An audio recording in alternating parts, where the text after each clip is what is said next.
Hi everyone, I'm back with another tutorial video.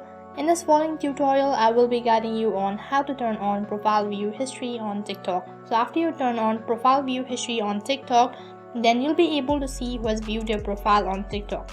So in order to do that, all you have to do is make sure to watch the video till the end and follow the instruction correctly.